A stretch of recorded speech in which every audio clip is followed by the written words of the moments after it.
China concludes the third plenum, expels former foreign minister. Jiangxi private financing faces massive collapse. Thousands of investors lose everything. Major fire breaks out at Sichuan Zigong department store, resulting in at least 16 deaths and 39 injuries.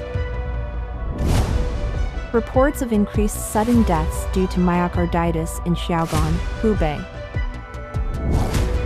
Chinese opt for budget travel while foreigners stay away, resulting in massive losses for 4 major airlines. China's internet censorship extends to AI language models, leading to sharp declines in AI stocks. It's all covered in today's China Truths. China concludes the third plenum, expels former foreign minister. On July 18, CCP wrapped up a 4-day political meeting, pledging comprehensive reforms, including economic ones, and removing its former foreign minister from a top political body. Experts say the meeting was largely ceremonial, but the leadership changes suggest internal conflicts within Beijing's top ranks. The Central Committee, led by CCP leader Xi Jinping, held the twice-a-decade conclave known as the Third Plenum. The committee adopted a resolution but only released a summary to the public in a communiqué. The communiqué included broad policy goals in areas such as social security, income distribution, healthcare, and financial system reforms, but it lacked specific details. Experts noted that the communiqué's slogans and clichés offered little substance but hinted at political infighting within the CCP. Dr. Feng Chongyi, a China Studies professor in Sydney, said the proposed economic reforms were nothing new. Mr. Kang Shansun, a research fellow at Taiwan's Institute for National Defense and Security Research, stated that the CCP is repeating old tunes and more details about the reform agenda would be revealed if the full text of the Central Committee's resolution is published. The communiqué mentioned addressing real estate sector risks, local government debts, and small and medium financial institutions. It also proposed reforms in foreign investment and outbound investment management systems. Mr. Kang Shansun said foreign investors are concerned about safety due to China's extensive control and risk prevention measures, contributing to economic stagnation. The theft of foreign technology has also caused international resentment. The communiqué discussed enhancing China's Belt and Road Initiative, which some believe Beijing uses to push developing countries into debt and gain influence. The reforms are to be completed by 2029, aiming for socialist modernization by 2035. The communiqué emphasized national security, social control, and CCP leadership, reflecting Xi's focus on maintaining power. Social control refers to the regime's repression of protesters or critics. Dr. Feng Chongyi expressed pessimism about the CCP's future, noting the party's focus on control over economic prosperity and its return to totalitarianism. Notably, Beijing announced that Mr. Qin Gang, the former foreign minister who had been absent from public view for over a year, has resigned from the CCP's top leadership body. The communiqué stated that Mr. Qin's application for resignation was accepted and his Central Committee membership was revoked. Qin Gang, once considered Xi's protégé, was replaced in July 2023, 7 months after being promoted to foreign minister, without explanation. Speculation about Mr. Qin's removal ranged from an extramarital affair to internal party struggles. The statement did not provide further details or mention an investigation. Analysts interpreted the statement as indicating Mr. Qin's relatively mild punishment. Mr. Feng Chongyi noted that Qin was still referred to as comrade, suggesting he wasn't expelled from the party. Mr. Kang Shansun suggested that the circumstances behind Qin's dismissal were not severe. The treatment of Mr. Qin Gang differed from that of Li Shangfu, another former minister expelled for serious violations of party discipline and the law, likely related to corruption. Mr. Kang Shansun said Mr. Qin's downfall was likely due to a power struggle with Wang Yi, the CCP's top diplomat, who reassumed the foreign minister post after Qin's dismissal. Since Mr. Qin Gang's departure, Beijing has dismissed over a dozen senior military officials and leaders from major defense technology firms. These include commanders of the Rocket Force, which oversees China's missiles. Sun Jianming, the Rocket Force's chief of staff, was expelled from the party for severely violating discipline and law. Jiangxi private financing faces massive collapse. Thousands of investors lose everything. Recently, a video showed a large group protesting at the headquarters of Jiangxi Bank, demanding their rights. A witness told Epoch Times that this happened on July 3 around 9 a.m. Security guards prevented people from taking photos. The protesters had invested in projects by Nanchang Private Financing Registration Center, which is now defunct, causing them to lose all their money. A woman said she had recorded the amounts lost, with some people losing hundreds of thousands or even millions of yuan. She said the Private Financing Registration Center was officially registered, featured in the Jiangnan Metropolis Daily, and publicly promoted by the mayor, but now, no one can be found, leading investors to seek help from Jiangxi Bank. However, calls to Jiangxi Bank went unanswered. It is understood that Jiangxi Bank is the account bank of the Private Financing Registration Center. The investment products recommended by the 9-year-old Nanchang Private Financing Registration Center had a large-scale default in May, with many investors unable to recover their loaned funds and due interest. Currently, the center's business has been suspended. The collapse of products from the Nanchang Private Financing Registration Center involved more than 2,200 investors, with a total amount of about several billion yuan. The main customer group is local citizens of Nanchang, mostly aged 60 to 90, and investors with investments of 1 million, about $140,000, to 2 million yuan, about $280,000. Other private financing centers in Yingtan and multiple counties in Jian also suspended operations, causing widespread losses. Private financing registration service institutions are platforms established with local government support to provide funding information, intermediary services, and registration. Each county, city, and district can only establish one such institution. Li Hua, an investor victim in Jizhou District, Jian, invested tens of thousands of yuan a few years ago. She told the Epoch Times reporter that the government held activities with fanfare in the local square, with city leaders endorsing the platform, prompting her to invest. At that time, the media and television heavily promoted it, but now she can't get back a single penny. Qin Yang, another investment victim in Jizhou District, stated that borrowers use the platform for fraudulent project financing in shell companies, often family-run, colluding with corrupt officials to defraud the public, especially the elderly. Li Hua revealed that private financing in Jizhou District began in 2015. In January 2021, the local government discovered the problem and reported it to Jian City, enforcing an internally strict but externally relaxed policy to prevent leaks and gradually pay off debts.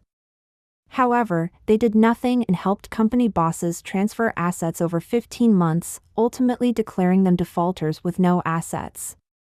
By May 2022, the collapse occurred.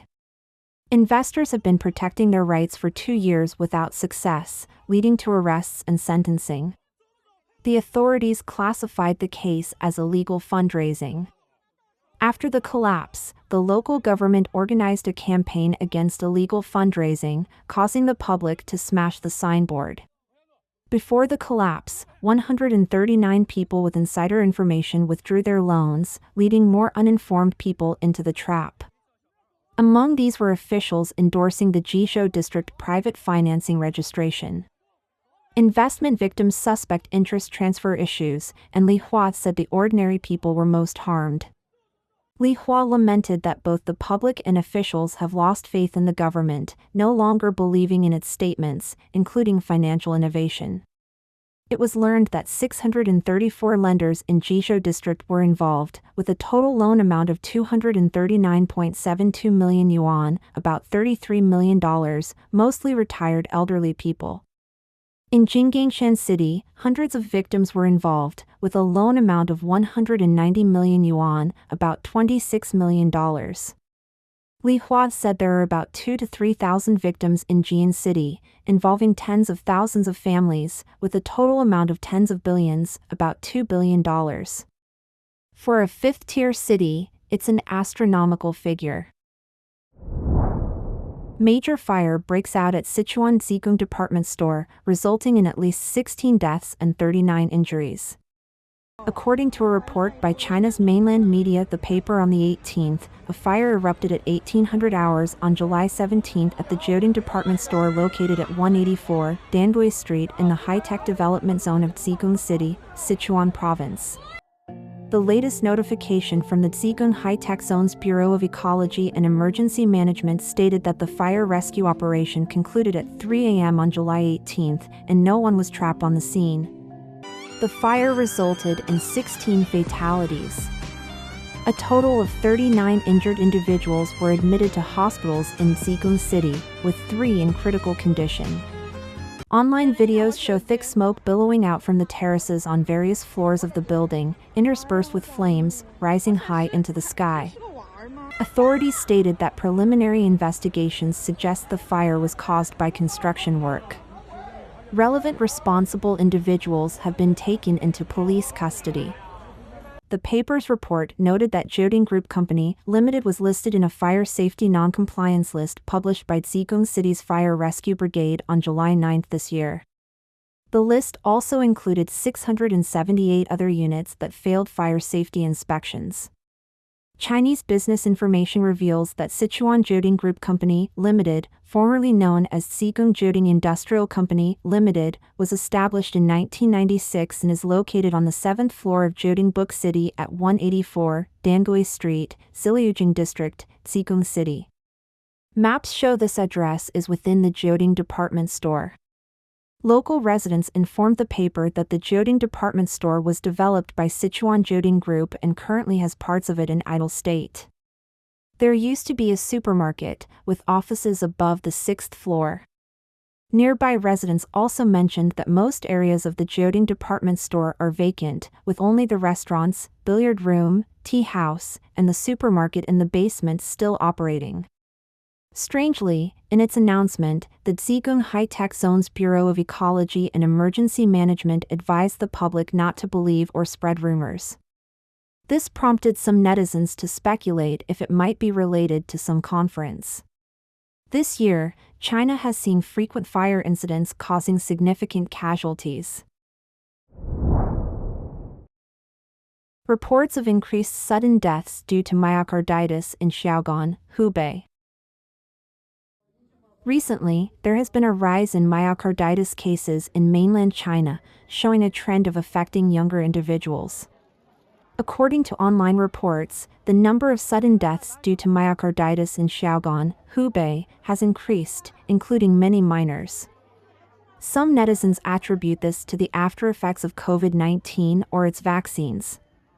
According to screenshots shared by the X account Overseas Breaking News on July 17, several individuals in Jiangxi, Xiaogan, Hubei, have died suddenly due to myocarditis, with many of them being young. The screenshots showed that many people reported family members who died suddenly from myocarditis, with a significant number being children. Some also warned about complications induced by the virus. One of the screenshots shows a picture of a girl who appears to be around 10 years old. The poster "Wise man is always gentle" mentioned that the girl passed away from fulminant myocarditis on the afternoon of April 27, within 48 hours of onset. It was so fast that her parents couldn't react. Many others shared similar experiences. One comment read, "My dear daughter also died from fulminant myocarditis. She left on January 26, 101 days ago." Another person wrote, "My 5-year-old daughter died from acute myocarditis on October 7, 2022. It was a brief 3-hour rescue. This illness is too fast. We always thought we had plenty of time, but she left with no return date. I will never forget that day." Another person shared, "The virus is too powerful. My 9-year-old son also died on April 9 due to it. He went so fast that the school didn't even call 120 emergency services for help. By the time I got to the school, he was already gone. I think about my son every day, and my heart aches. A person shared, my sister-in-law died from fulminant myocarditis at 37, leaving behind twin daughters under 2. I can only cry at night and try to give the children happiness during the day. Some netizens speculated this is a sequela of COVID-19, while others said these are the after-effects of the vaccine. People thought it was the virus, but it's really tragic. Another comment read, the CCP says they died from underlying conditions, not the Wuhan virus. Mainland netizens questioned, why isn't there an investigation into excess mortality due to myocarditis? Not only is myocarditis severe, but recent online videos also show crowds at Fudan University Cancer Hospital in Shanghai, with an increasing number of cancer patients, including younger people. Some families have 3 members with cancer, and one netizen revealed that 20 people in their family have cancer. At China Medical University Hospital in Shenyang, Liaoning, the elevators were packed. A man in a video said, there are more young people than old people in the hospital now, with diabetes, strokes, various tumors. Too many! It's affecting younger people, both old and young are getting sick. Sudden deaths are also increasing in mainland China. For instance, there have been multiple sudden deaths among rideshare and truck drivers. In the first 10 days of May alone, 23 rideshare drivers died suddenly, and in one place, more than 10 truck drivers died suddenly in less than a month. Many netizens attribute this to the COVID-19 virus. Chinese opt for budget travel while foreigners stay away, resulting in massive losses for 4 major airlines. In recent years, China's economy has faced significant challenges, leading to widespread industry downturns, including a severe impact on the aviation sector. The 4 major state-owned airlines in China collectively lost over 7 billion yuan, approximately $965 million, in the first half of the year. Besides the decline in consumer spending power, new national security-related regulations have also led to a sharp reduction in foreign tourists. According to China Business News, among China's 4 major airlines, China Eastern Airlines suffered the most significant loss, with a projected net loss of 3.3 billion to 3.8 billion yuan, about $450 to $520 million, in the first half of the year. Following this is Air China, with an estimated net loss of about 2.3 billion to 3 billion yuan, about $320 to $410 million. China Southern Airlines and Hainan Airlines reported losses between 820 million and 1.58 billion yuan, about $113 to $218 million, for the same period. China Eastern Airlines attributed its massive losses to several factors, including restrictions on local air rights, insufficient airport support resources, and incomplete recovery in international markets such as North America and Japan. Additionally, intensified competition in the domestic passenger market and high jet fuel prices contributed to the losses. However, the situation is markedly different for private airlines. The Economic Observer reported that Spring Airlines stands out with a net profit of 1.29 billion to 1.34 billion yuan, about $178 to $185 million, in the first half of the year. Junyao Airlines and China Express Airlines also expect profits. Chinese financial scholar He Jianbing told Radio Free Asia that while airlines attribute part of their losses to exchange rate impacts, the primary reason is a lack of consumer spending power. High-speed rail no longer sees the peak traffic of the past, and more people are opting for budget travel during peak tourist seasons. People visit scenic spots mainly to take photos, trying to spend as little as possible. Mr. He noted that domestic airlines are engaging in price wars to attract customers.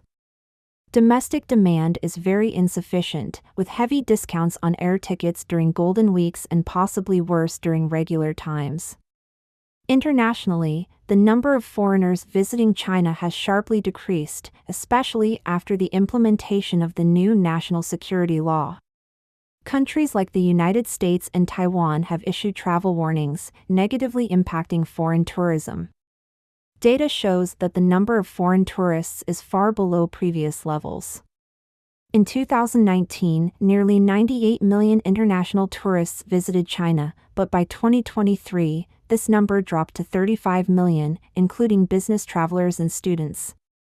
Mr. Du Wen, a former legal advisor to the Inner Mongolia Autonomous Region government, said the 3-year pandemic nearly collapsed the aviation industry, and this year airlines face multiple challenges.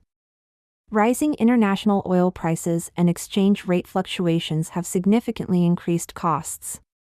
The post-pandemic recovery has been slow, with airlines engaging in price wars instead of cooperation. Additionally, rising nationalism and xenophobia have deterred foreign investors. Mr. Du Wen noted that the worsening political environment in China makes foreigners feel unsafe, reducing international interactions.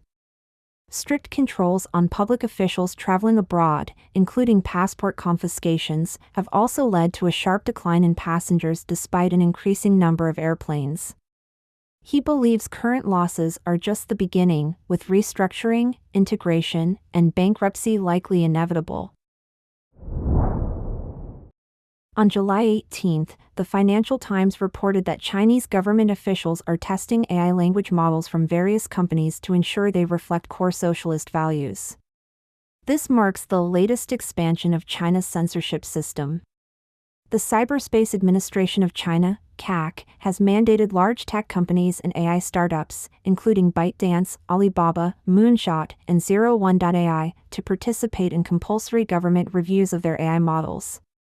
This process involves testing the model's responses to politically sensitive questions, especially those related to Chinese President Xi Jinping.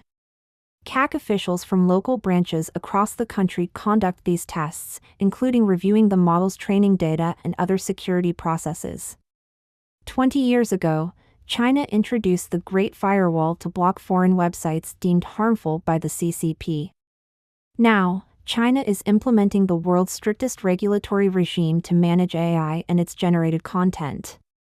An anonymous employee from a Hangzhou-based AI company mentioned that the CAC has a dedicated team for this task. They conducted reviews at their office, and the process took several months to pass. The strict approval process forces AI teams to quickly learn how to best censor their models. Engineers noted that this task is challenging due to the large amount of English content these models must be trained on. A Beijing AI startup employee stated, "Our basic model is very unrestrained in answering questions, so safety filtering is crucial. This involves removing problematic information from training data and creating a sensitive keyword database." China's AI company guidelines released in February state that AI groups need to collect thousands of sensitive keywords and update them weekly. Chinese AI chatbot users can see the results of this censorship. Most Chinese chatbots refuse to answer sensitive topics, such as the Tiananmen Square massacre or Xi Jinping's resemblance to Winnie the Pooh. Baidu's Ernie chatbot redirects users to other questions, while Alibaba's Tony Qianwen responds that it hasn't learned how to answer such questions yet. Beijing has also launched an AI chatbot based on Xi Jinping thought on socialism with Chinese characteristics for a new era and other official documents provided by the CAC. Chinese officials aim to avoid developing AI that evades all political topics. The CAC has limited the number of questions AI can refuse during safety tests to no more than 5. A developer at a Shanghai internet company said, during CAC testing, the model must respond, but once online, no one monitors it. To avoid potential trouble, some large models have imposed a complete ban on topics related to Xi Jinping. Industry insiders cited the example of the chatbot Kimi, released by Beijing startup Moonshot, which refuses most questions related to Xi Jinping, illustrating the keyword censorship process. Chinese engineers must ensure that AI can provide politically correct answers to less sensitive questions, such as "Does China have human rights?" or "Is President Xi Jinping a great leader?" When the Financial Times asked these questions to the chatbot developed by 01.ai, its e-large model initially provided detailed answers but later replaced them with a generic message, "I'm sorry, I cannot provide the information you requested."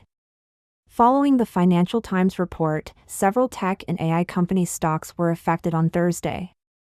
Shares of companies involved in AI models, like Baidu, saw significant declines. In Thursday trading, Baidu's stock in Hong Kong fell by as much as 3.71%, its biggest drop since July 16.